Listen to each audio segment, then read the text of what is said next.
नमस्कार, मैं हूं सौरभ शर्मा।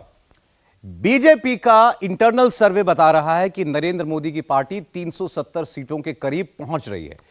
एक एक फैसला इसी टारगेट को ध्यान में रखकर किया जा रहा है। सारे अलायंस पार्टनर्स इसी हिसाब से चुने जा रहे हैं। एनडीए के लिए 400 सीटों का लक्ष्य रखा गया। दिल्ली, मुंबई, पटना, चेन्नई, हैदराबाद में सारे हिसाब जोड़े गए और गुणा भाग करने के बाद नए साथी चुने गए। बस एक बात वही पुरानी है।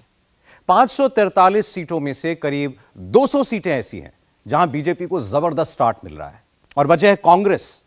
राहुल गांधी यात्रा से लौट आए, लेकिन कांग्रेस के इंटरनल सर्वे में भी कांग्रेस की सीटों की मात्रा बढ़ नहीं रही।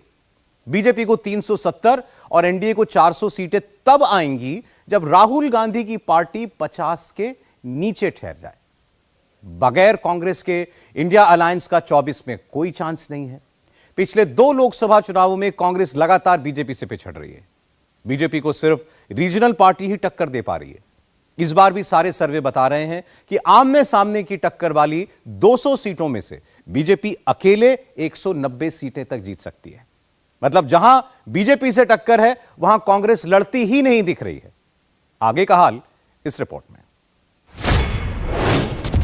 400 का सिंपल कैलकुलेशन है।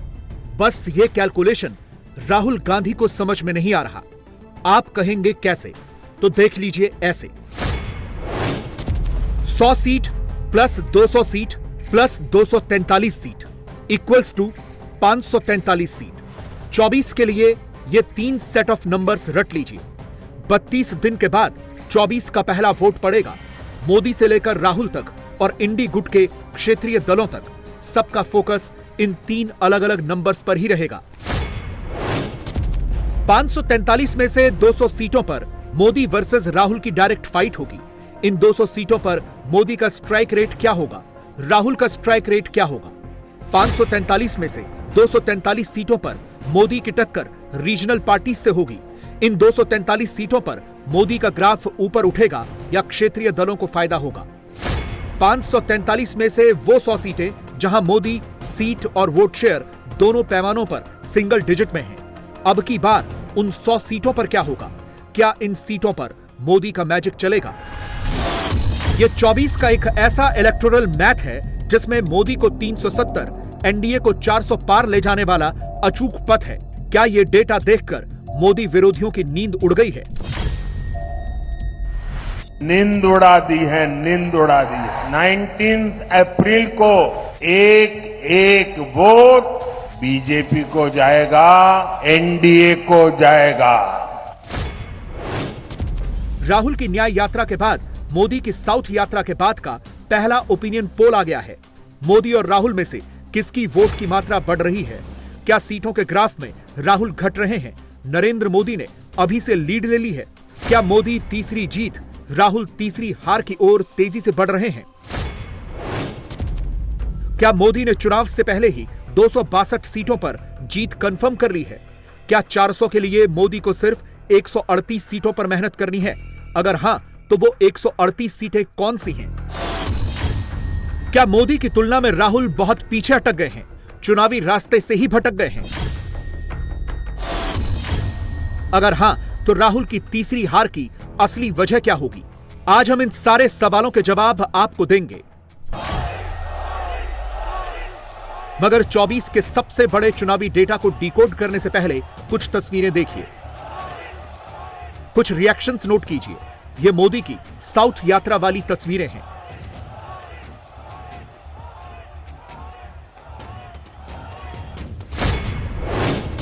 इस बुजुर्ग महिला के नमस्कार में एनडीए को 400 की गारंटी है। इस महिला के आंसुओं में मोदी को 370 सीटों की गारंटी है। इस महिला के थम्स अप में मोदी की हैट्रिक की गारंटी है। इन युवा चेहरों पर मोदी को 400 सीटों की शक्ति है। इस वृद्ध महिला के आशीर्वाद में मोदी को 400 सीट दिलाने की गारंटी है। आप तस्वीरें देखकर अंदाजा लगा सकते हैं, 24 में 400 का मतलब ही एक तरफा चुनाव है। कांग्रेस मैदान में दूर दूर तक कहीं नहीं है, हर जगह मोदी मोदी ही है। साउथ की इन तस्वीरों का भी एक इलेक्टोरल गणित है जिसके बारे में हम आपको विस्तार से आगे बताएंगे।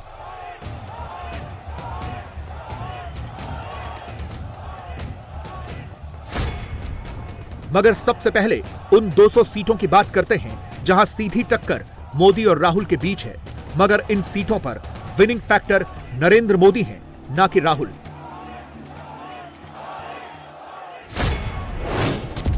– 2014 में इन 200 सीटों पर बीजेपी का वोट शेयर 49.7% और कांग्रेस का वोट शेयर 31.8% था और तब बीजेपी को 85% के स्ट्राइक रेट के साथ इन 200 सीटों में से 171 सीटें मिली थी, जबकि कांग्रेस 10% के स्ट्राइक रेट से 20 सीट पर अटक गई थी। अब इन्हीं 200 सीटों पर 2019 का डेटा देखिए।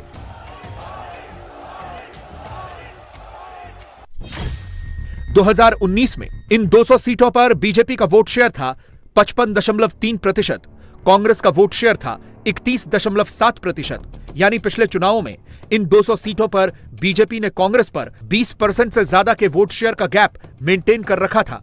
2019 में इन 200 सीटों पर बीजेपी ने 92% के स्ट्राइक रेट के साथ 185 सीटें जीती। कांग्रेस ने सिर्फ 4% के स्ट्राइक रेट के साथ 9 सीटें जीती। राहुल गांधी 2 बार भारत जोड़ो यात्रा निकाल चुके हैं, बावजूद इसके 24 के लिए इन 200 सीटों पर कांग्रेस के लिए नील बटा सन्नाटा ही है। जबकि मोदी इस बार इन सभी 200 सीटों पर अभी से 24 के चुनावी फर्राटा रेस में बहुत आगे निकल चुके हैं। कौन सी हैं ये 200 सीटें, एक नजर डालिए।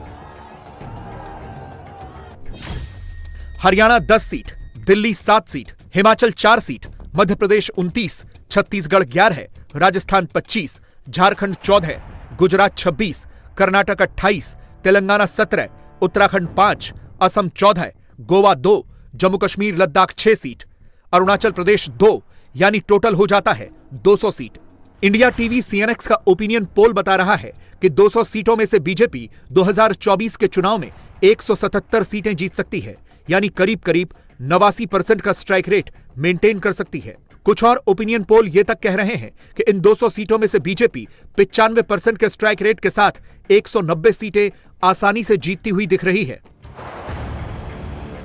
कांग्रेस इन 200 सीटों पर कहीं नहीं है, या एक लाइन में कहें तो यहां इंडी अलायंस की सबसे कमजोर कड़ी कांग्रेस ही है। अगर इसे और गहराई से समझें तो 2019 में छत्तीसगढ़, एमपी, राजस्थान, महाराष्ट्र, कर्नाटक, गुजरात, हरियाणा और असम को मिलाकर 190 सीटों पर बीजेपी और कांग्रेस की डायरेक्ट फाइट थी और तब 175 सीटें बीजेपी ने जीती, 15 सीटें कांग्रेस को मिली। इन सभी सीटों पर बीजेपी को औसतन 56% वोट मिले, कांग्रेस को 35% वोट मिले। 175 में से 153 यानी करीब 90% सीटें तो ऐसी थीं जहां बीजेपी का वोट शेयर 2019 में 50% या उससे ज्यादा था। यानी मोदी की पार्टी और एनडीए अलायंस 200 सीटों पर मैक्सिमम सीटें जीतने की दिशा में आगे बढ़ चुका है,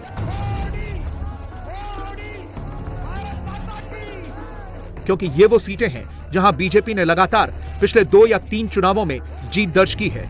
लेकिन 543 सीटों में से 243 सीटें ऐसी भी हैं जहां मोदी को मैक्सिमम नंबर्स हासिल करने हैं, और इन सीटों पर मोदी की टक्कर कांग्रेस से नहीं, क्षेत्रीय दलों से है। इन 243 सीटों में से बीजेपी का वोट शेयर 26%, सीटें थी 108, स्ट्राइक रेट था 44%, रीजनल पार्टियों का वोट शेयर 62% था, सीटें थी 124 और स्ट्राइक रेट था 51% का। मगर इन 243 सीटों के लिए मोदी ने 19 में जमकर मेहनत की। नतीजा यह हुआ कि इन सीटों पर बीजेपी का ग्राफ 14 के मुकाबले बढ़ गया। 2019 में इन 243 सीटों में से बीजेपी का वोट शेयर था 35%, सीटें थी 118, स्ट्राइक रेट था 48%, रीजनल पार्टियों का वोट शेयर था 55%, सीटें थी 115 और स्ट्राइक रेट था 47%। इन 243 सीटों में से मैक्सिमम सीटें साउथ इंडिया में हैं और इसीलिए आपने नोट किया होगा कि मोदी इन दिनों लगातार साउथ की यात्रा भी कर रहे हैं और वोटर्स के बीच जा जाकर देश भर के वोटर्स को मैसेज भी दे रहे हैं कि अब की बार साउथ में भी बीजेपी की लहर दिख रही है। तमिलनाडु में बीजेपी को मिल रहा ये जन समर्थन पूरा देश देख रहा है, पूरा देश इसकी चर्चा कर रहा है। कल मैं कोयंबटूर में जनता जनार्दन के बीच था। बीजेपी और मोदी को, एनडीए और मोदी को ये जो जन समर्थन मिल रहा है, ये जो आशीर्वाद मिल रहे हैं, इसने डीएम की सरकार की नींद उड़ा दी है, नींद उड़ा दी है। अब तमिलनाडु ये डिसाइड कर चुका है कि 19 अप्रैल को एक एक वोट बीजेपी को जाएगा, एनडीए को जाएगा। अब तमिलनाडु ये डिसाइड कर चुका है, अब की बार 400 पार, अब की बार 400 पार। सोचिए, एक तरफ बीजेपी है जो वोटिंग से पहले ही वोटर्स को समझा चुकी है कि मोदी क्यों जरूरी हैं। दूसरी तरफ कांग्रेस है जो जमीन पर फाइट में कहीं नहीं है, सोशल मीडिया पर टाइपिंग करके अपना वोट बढ़ा रही है। और जब इससे मन नहीं भर रहा तो मोदी के ऐसे ऐसे पोस्टर्स घुमा रही है। कांग्रेस के खुद के वोट नहीं बढ़ रहे, मगर वो मोदी को खोखला इंसान बता रही है। देश की सबसे पुरानी पार्टी की हालत तो यह हो गई है कि उसे 2004 में जहां जहां जीत मिली, वहां भी 24 में वो पार्टी मुंह की खा रही है। उदाहरण के तौर पर, जिस आंध्र प्रदेश में 2004 में कांग्रेस ने 29 सीटें जीती, वहां अब की बार उसे एक भी सीट नहीं मिलने का अनुमान है। जिस असम ने 2004 में कांग्रेस को 9 सीटें दी, वो असम अब की बार कांग्रेस को सिर्फ 1 सीट दे सकता है। जिस गुजरात में 2004 में कांग्रेस 12 सीटें जीती, उस गुजरात में 24 में कांग्रेस का खाता खुलता नहीं दिख रहा। 2004 में हरियाणा में 9 सीटें जीतने वाली कांग्रेस अब की बार 0 पर रह सकती है। इसी तरह यूपी में कांग्रेस को 2004 में 9 सीट मिली थी, मगर वहां भी 24 में स्कोर 0 रहने के ही संकेत हैं। कांग्रेस के लिए कमोबेश हर राज्य में यही स्थिति बनी हुई है। अब जब राहुल लड़ेंगे ही नहीं, तो मोदी को 400 के पार जाने से कैसे रोकेंगे? एक तरह से राहुल ने मोदी को 400 सीटें प्लेट में सजाकर दे दी। राहुल के फेवर में इस वक्त इतना भी माहौल नहीं है कि गांधी परिवार के किसी सदस्य को अमेठी या रायबरेली से मैदान में उतार दिया जाए। सोचिए, कांग्रेस की सीडब्ल्यूसी की मीटिंग हुई। मीटिंग में चर्चा इस बात पर नहीं हुई कि मोदी को कैसे रोकें। चर्चा यह हुई कि अमेठी रायबरेली छोड़ दें क्या, सुप्रिया श्रीनेत को लड़ा दें क्या, क्योंकि वो कांग्रेस की सोशल मीडिया स्टार हैं। मोदी को गाली देने में माहिर हैं, मोदी को डरपोक और तानाशाह कहने में माहिर हैं। राहुल की पार्टी की हालत ऐसी हो गई है कि कोई कांग्रेस के टिकट पर लड़ना नहीं चाहता। गुजरात से लेकर कई राज्यों में उसके कैंडिडेट टिकट लौटा रहे हैं। हाँ, वो बात दूसरी है कि सब कैमरे पर आकर, सोशल मीडिया पर जा जाकर या तो मोदी विरोधी पर्चा घुमा रहे हैं या फिर खुद को फाइटर बता रहे हैं। जब एक खोखले प्रधानमंत्री के मुखौटे को बेनकाब कर दिया राहुल गांधी जी ने, और ये सिद्ध कर दिया कि वो रिमोट कंट्रोल किसी और के हाथ में है, तो प्रधानमंत्री का सकपकाना, बौखलाना और घबराना स्वाभाविक है। मोदी जी की आदत है मुद्दों से भटकाने की गंदी राजनीति करना। पिछले 10 साल अन्याय काल से मुक्ति पाने के लिए जो अभी चुनाव आने वाले हैं, कांग्रेस पार्टी पूरी तरीके से तैयार है। मोदी को अनाप शनाप कहकर राहुल के वोट नहीं बढ़ेंगे। कैमरे पर हम तैयार हैं वाली स्क्रिप्ट पढ़कर कांग्रेस की सीटें नहीं बढ़ेंगी, क्योंकि अब तक जिन राज्यों में कांग्रेस थोड़ी बहुत बची हुई थी, वहां भी सिमटने की कगार पर खड़ी है। उदाहरण के तौर पर 2019 में केरल में 15 सीटें जीतने वाली कांग्रेस इस बार 7 सीटों के साथ सिंगल डिजिट में सिमट सकती है, क्योंकि वहां भी मोदी पहुंच गए हैं। इसी तरह तमिलनाडु में 2019 में 8 सीटें जीतने वाली कांग्रेस 24 में 2 सीटें घटकर 6 पर आ सकती है, क्योंकि वहां भी मोदी की एंट्री हो चुकी है और मोदी अपने वोटों की शक्ति से अब वहां भी कांग्रेस को खुली चुनौती दे रहे हैं।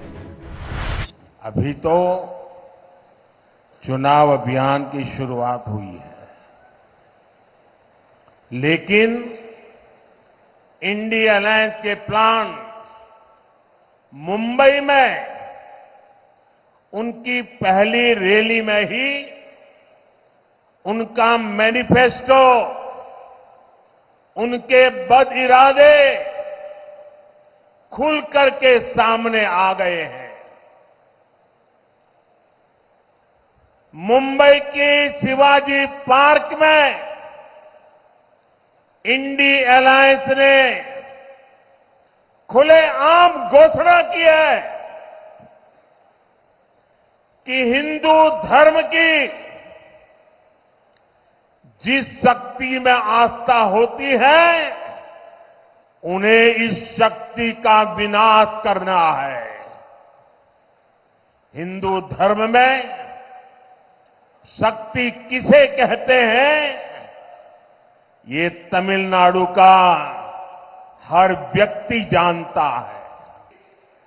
कांग्रेस और डीएमके का इंडिया अलायंस कह रहा है कि वो इसका विनाश करेंगे। इंडिया अलायंस वाले लोग बार बार जानबूझकर हिंदू धर्म का अपमान करते हैं। हिंदू धर्म के खिलाफ इनका हर बयान बहुत सोचा समझा हुआ होता है। आप देखिए, और किसी धर्म का अपमान डीएमके, कांग्रेस का इंडिया अलायंस कभी नहीं करता। किसी और धर्म के खिलाफ इनकी जुबान से एक शब्द नहीं निकलता, लेकिन हिंदू धर्म को गाली देने में ये एक सेकंड नहीं लगाते। हमारे शास्त्र साक्षी है कि विनाश उनका होता है जो शक्ति को खत्म करने का विचार रखते हैं। ऐसे खतरनाक आइडियाज को हराने की शुरुआत 19 अप्रैल को सबसे पहले मेरा तमिलनाडु करेगा।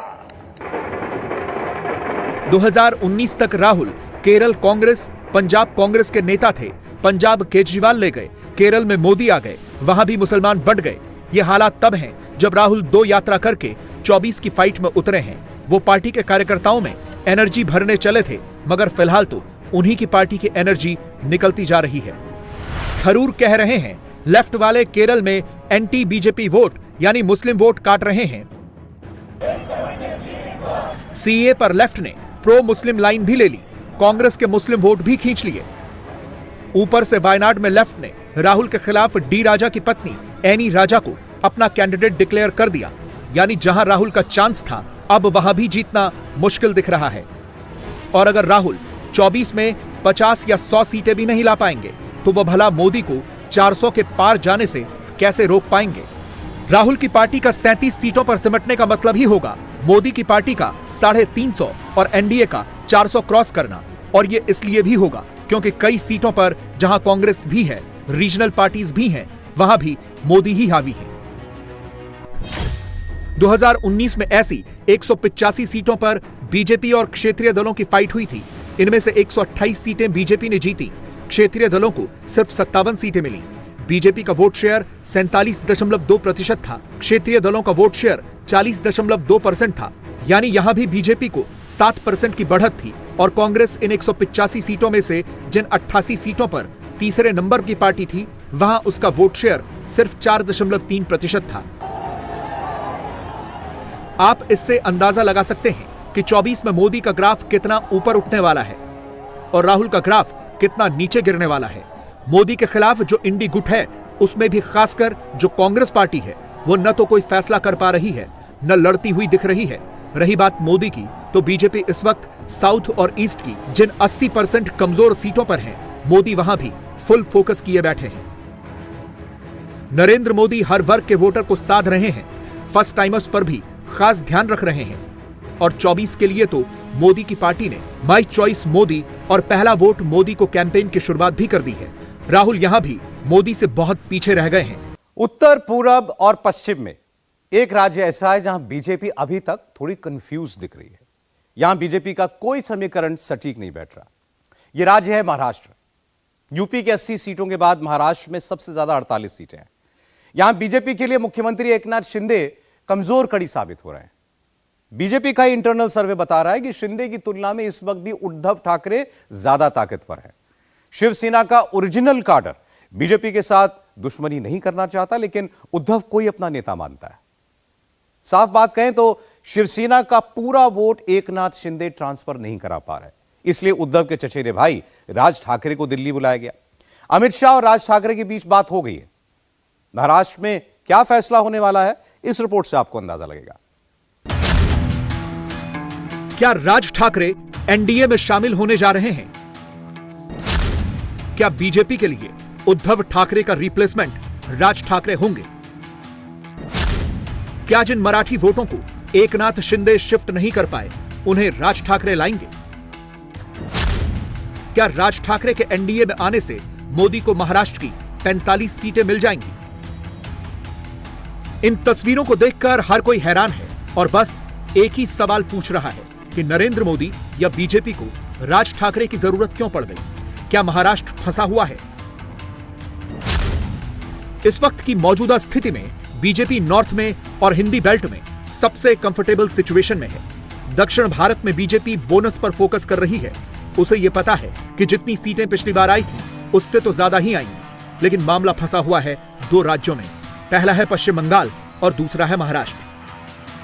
4.5 साल पहले जब महाराष्ट्र में बीजेपी और शिवसेना का गठबंधन टूटा था, तो शायद बीजेपी ने सोचा नहीं होगा कि लोकसभा में इतनी मुश्किलें आएंगी। शिवसेना से टूटे एकनाथ शिंदे को बीजेपी ने महाराष्ट्र का मुख्यमंत्री तक बना दिया। उम्मीद यही थी कि जब लोकसभा चुनाव होंगे तो शिवसेना का मराठी वोट उनके पक्ष में आएगा, लेकिन अब ऐसा होता नहीं दिख रहा है। उल्टा डर यह लग रहा है कि उद्धव ठाकरे को सिंपैथी वोट जा सकता है। इसीलिए बीजेपी दूसरे ठाकरे को अपने पाले में लेकर आ रही है, क्योंकि राज ठाकरे मुंबई और अगल बगल की सीटों पर अभी भी महत्व रखते हैं।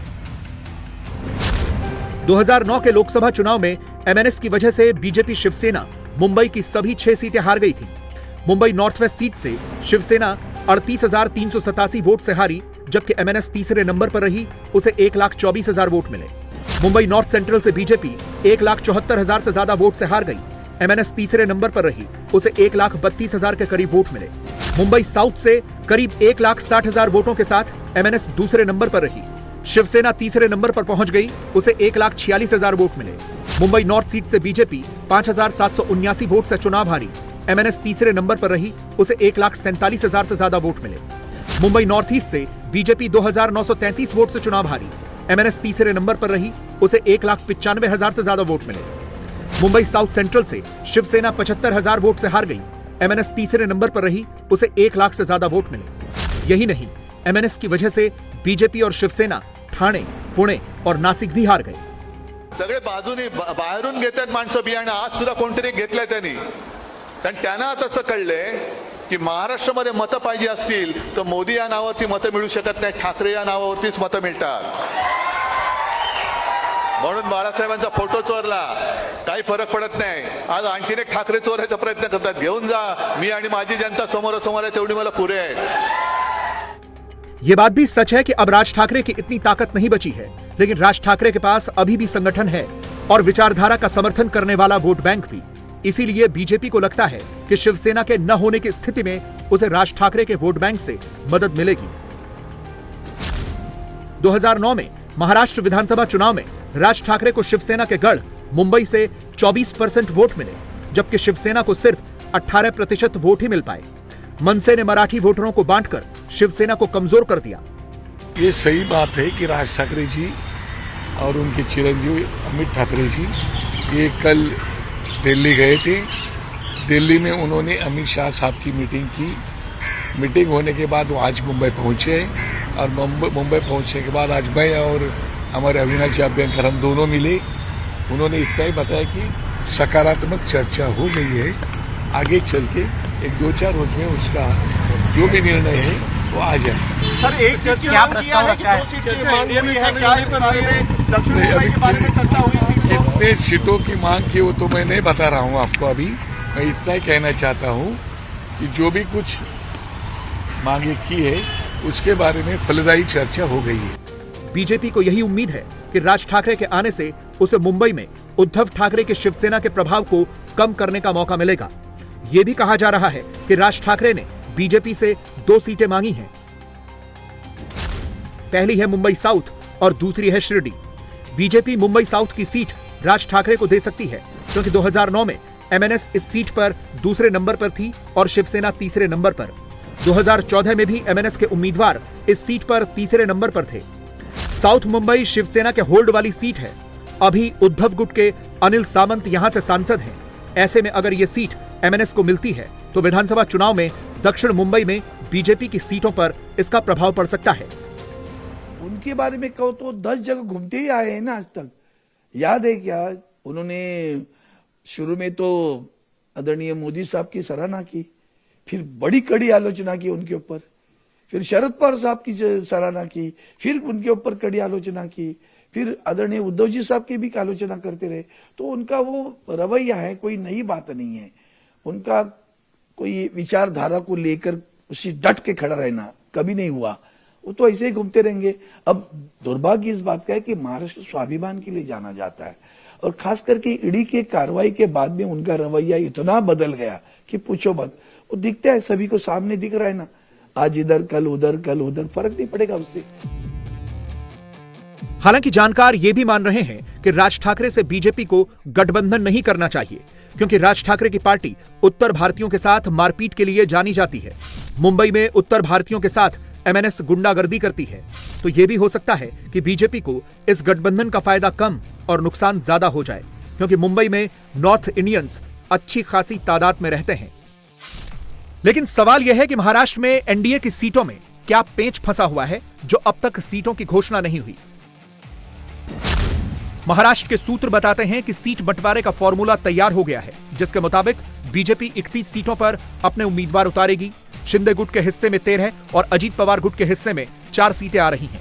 अब एमएनएस को किसके हिस्से की सीटें मिलेंगी ये भी देखना होगा, लेकिन असल पेंच इन्हीं सीटों पर फंसा हुआ है, क्योंकि बीजेपी के दोनों सहयोगी यानी शिंदे गुट और अजीत पवार गुट दोनों ज्यादा सीटें चाहते हैं। बीजेपी तो 20 सीटों पर उम्मीदवार उतार भी चुकी है और इनमें से कई सीटों पर हंगामा भी हो रहा है। सहयोगी शिंदे और अजीत पवार गुट के लोग ही हंगामा कर रहे हैं। महाराष्ट्र की मौजूदा स्थिति को देखकर ऐसा लग रहा है कि महाराष्ट्र की 48 सीटें 24 को फंसा रही हैं। एनडीए के अंदर भी बहुत घमासान मचा हुआ है। कुल मिलाकर बताया जा रहा है कि 8 सीटों पर बात नहीं बन पा रही।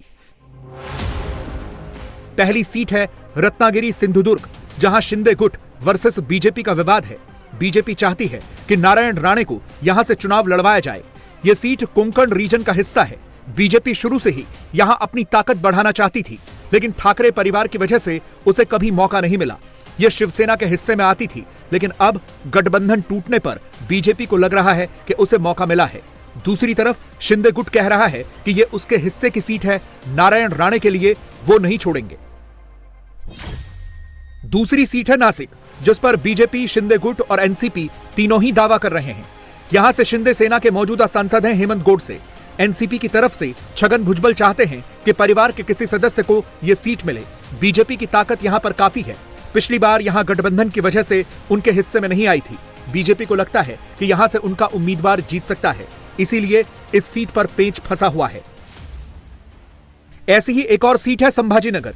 इस सीट से मौजूदा सांसद हैं एआईएमआईएम के इम्तियाज जलील। गठबंधन में यह सीट हमेशा ठाकरे को मिलती थी, इसलिए शिंदे गुट इस सीट पर दावा कर रहा है। बीजेपी यहां से भागवत कराड़ को चुनाव लड़ाना चाहती है, इसलिए बीजेपी वर्सेस शिंदे गुट का विवाद चल रहा है। इसी तरह भंडारा गोंदिया सीट भी फंस रही है। यहां से प्रफुल्ल पटेल सांसद रहे हैं, लेकिन 2019 में हार गए। बीजेपी यहां से चुनती हुई आ रही है। अब अजीत पवार चाहते हैं कि यह सीट रिटेन की जाए, लेकिन बीजेपी इसके लिए तैयार नहीं है। इसी तरह गढ़चिरौली सीट को लेकर भी बीजेपी और एनसीपी के बीच विवाद है। यह सीट अभी बीजेपी के पास है। अजीत पवार को लग रहा है कि उनका भी मजबूत गढ़ है, इसलिए गढ़चिरौली उन्हें मिलनी चाहिए। इसी तरह से शिरूर सीट पर भी विवाद है। यहां से मौजूदा सांसद हैं शरद पवार की पार्टी के अमोल कोल्हे। यहां पर पहले शिवसेना के सांसद जीत कर आते थे, पिछली बार एनसीपी जीती। एनसीपी की तरफ से अजीत पवार ने कसम खाई है कि अमोल कोल्हे को हरा कर रहूंगा। शिंदे सेना यहां से दावा नहीं छोड़ रही है। इसी तरह से मावल सीट पर शिंदे वर्सेस एनसीपी का विवाद है। मौजूदा सांसद हैं श्रीरंग बारने, जो शिंदे सेना के हैं, इसीलिए शिंदे सेना इस पर दावा कर रही है। लेकिन अजीत पवार गुट कह रहा है कि यहां उनकी काफी ताकत है, इसलिए यह सीट उनको मिलनी चाहिए। इसी तरह से बुल्ढाना सीट पर भी बीजेपी वर्सेस शिंदे गुट का विवाद है। यहां भी दोनों पार्टियों की लोकल यूनिट कह रही है कि हमारी ताकत है तो सीट हमें ही मिलनी चाहिए। ऐसा नहीं है कि महाराष्ट्र में सीट बंटवारे को लेकर यह समस्या सिर्फ एनडीए के साथ आ रही हो, बल्कि इंडिया अलायंस के साथ भी यही दिक्कत है। महाराष्ट्र में महाविकास अघाड़ी का समझौता तय बताया जा रहा है, जिसके मुताबिक 22 सीटें शिवसेना उद्धव ठाकरे को, 16 कांग्रेस को और 10 सीटें एनसीपी शरद पवार को मिलना तय हुआ है। लेकिन प्रकाश आंबेडकर ने पेंच फंसा दिया, क्योंकि वो 4 नहीं अपने लिए 7 सीटें मांग रहे थे, जिसे देने के लिए कोई भी पार्टी तैयार नहीं थी। जिसके बाद प्रकाश आंबेडकर ने आज एक खेल कर दिया। उन्होंने कांग्रेस अध्यक्ष को एक चिट्ठी लिखी और उसे ट्विटर पर सार्वजनिक कर दिया। इस चिट्ठी में प्रकाश आंबेडकर ने लिखा है कि वो महाराष्ट्र की 7 लोकसभा सीटों पर कांग्रेस उम्मीदवारों को समर्थन देने को तैयार हैं, इसलिए मल्लिकार्जुन खड़गे जल्द से जल्द उन 7 सीटों की लिस्ट उन्हें मुहैया करा दें। इसी चिट्ठी में प्रकाश आंबेडकर ने उद्धव ठाकरे की पार्टी और शरद पवार की पार्टी के खिलाफ भी लिखा है। यानी महाविकास अघाड़ी में सीट बंटवारे पर प्रकाश आंबेडकर ने फिलहाल तो पेंच फंसा दिया है। वंचित बहुजन आघाड़ी ने पत्र लिखा है, कांग्रेस को कहा है कि हम आपके 7 सीटें पर जो है निष्पक्ष होकर जो आपको 7 वाक्य बोल गए, बहुत हास्यास्पद है। और दूसरी बात ऐसी कि पार्टी के तीनों पार्टियों के नेताओं ने बता दिया कि हमने 4 जगह दी है उनको, अगर नहीं चाहिए तो तीनों मिलकर कहा इसके आगे चर्चा नहीं होगी। उनको लिखना है, लिखने तो कहां समर्थन करने तो फर्क नहीं पड़ता ना उससे। ओके, ऐसा है कि महाविकास आघाड़ी की इच्छा है कि वंचित आघाड़ी के जो नेता है बाला साहेब अम्बेडकर साहब, वो हमारे साथ आना चाहिए। ऐसी हमारी पूरी कोशिश अभी भी जारी है। हमको विश्वास है कि बाला साहब आखिरी ये फैसला लेंगे और वंचित आघाड़ी के साथ में आएंगे, ऐसा हमारा विश्वास है।